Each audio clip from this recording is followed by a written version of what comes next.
Joanne Corley Schwarzkopf here once again, and welcome to part two of How to Unlock Employee Motivation for Better Results.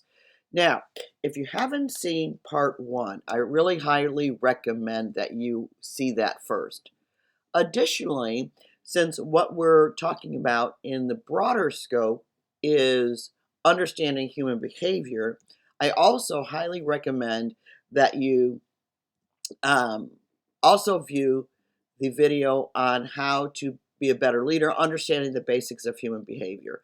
Because ultimately, my expertise, and you see in the heading of YouTube, is combining behavior science with practical application for better results. And so the number one knowledge gap of most leaders, and I mean at any level, executive on down, is the lack of understanding of human behavior and how to really work with that effectively to get the results that they want. And honestly, if that understanding really makes you, it really makes your life easier and you have less stress.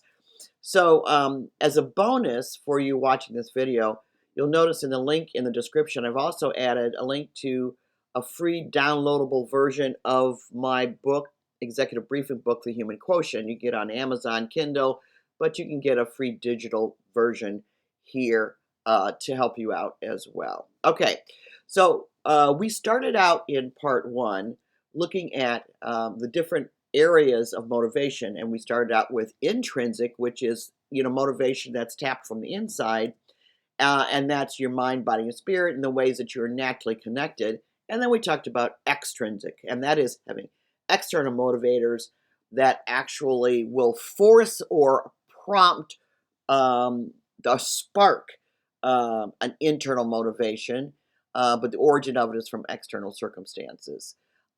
And we described that the motivation is pressure from either within or without to actually make a change. By the way, that also reminds me too, understanding the motivation piece is really critical, and that's why the part one is so important. So I gave the example of working with intrinsic. That means if you have an authentic interest in something, and you're automatically connected to it, it activates, inspires, gives you energy.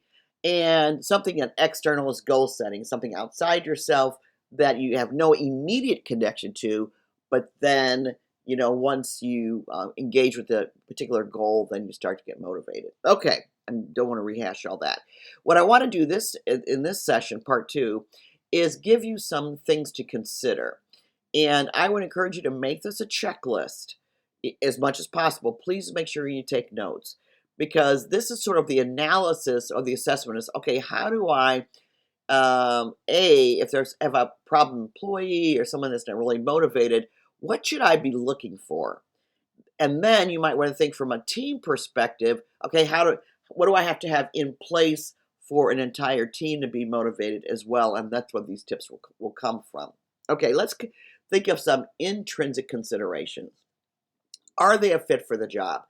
You may have inherited a new team, and either they were employed before you got there and they may not be the best fit, or they've grown out of the job. There's something called underemployed and overemployed.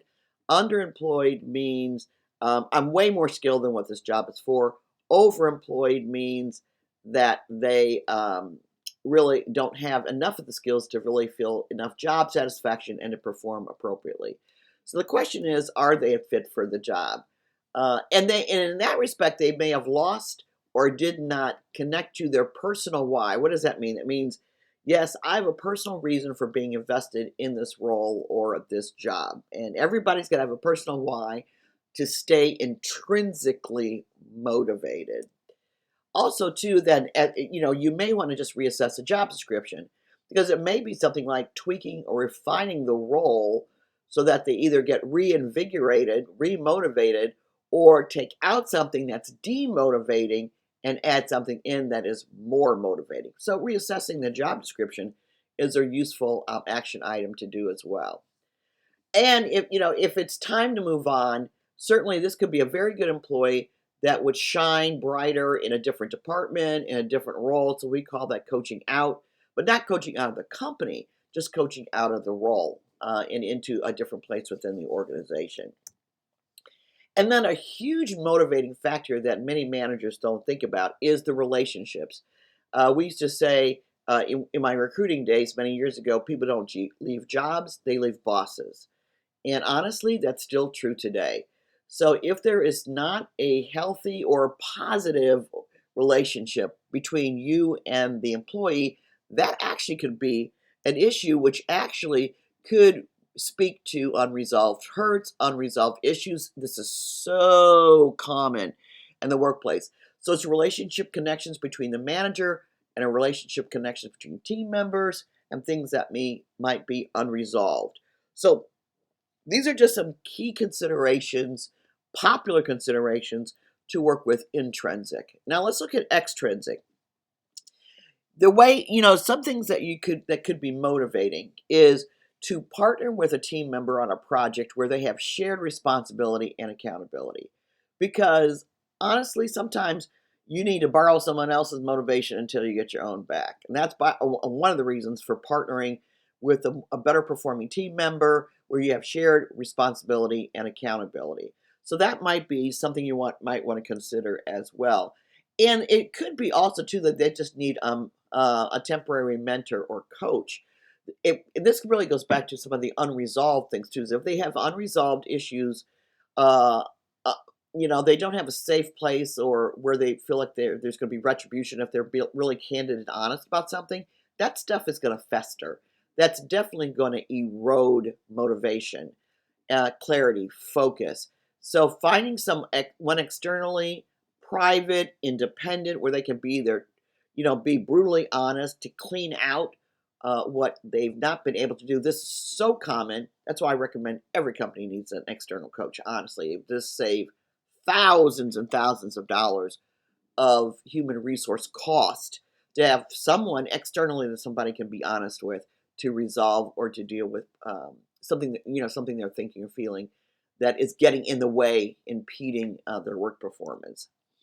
Then, I'm going to go back to goal setting because what goal setting does, and by the way, customize personal professional challenge, something that they can put in front of them that again activates them internally. Where and it could be something that serves the team immediately or not, but just to get them going again. And that could also add to their personal why. But consider some personal or professional challenge. And then working on specific projects, special projects. I know that for me, I was in roles where I was very good at was getting bored. I'd volunteer for stuff just because I wanted to stay engaged and connected, add to my career portfolio with special projects, broaden and expand my knowledge about things. So special projects is a really great idea as well, particularly when you help an employee think of a portfolio beyond the job description. A career portfolio has lots of different components to it that they can also put on a resume. So it's a win for you, and it's also a win for them. All right, now let's look at broader extrinsic demotivating factors. And honestly, this is huge. Taken for granted, I think, a lot, and that's team atmosphere, team vibe, team culture. This really does matter. You know that saying culture eats strategy for lunch? That's really true because culture impacts the internal workings, mind, heart, spirit of an employee, and it directly impacts their motivation. And that's what we talk about in the video about understanding human behavior 101. So team culture, if your team culture is not healthy, if it's not positive, if it's not connecting, there can be some issues with that. Specifically related to team culture could be a toxic employee. That is a number one irritant of mine when managers allow and tolerate toxic employees. And you know what toxic is. It's those negative people constantly complaining. Look, all of their talent is not worth all that because one person's talent can infect, it's like a virus. It can infect the whole team, and it definitely impacts employee motivation. You coach up or you coach out. Another is a mistrust of leadership, and where they feel like the employee feels like the leadership, immediate or at large, lacks integrity. they've lost confidence and faith and trust in the company as a whole. And unless that is restored, that is going to be a continuing stumbling block. Now, there's an article I'm also going to reference in the description below, and it's called What's Holding Back Your Business May Not Be What You Think. And this is a great article about holistically what are the conditions that adversely impact human performance and productivity. And that is holding your business back, but holding your team, department, business unit, or you as a leader. And this is pretty comprehensive.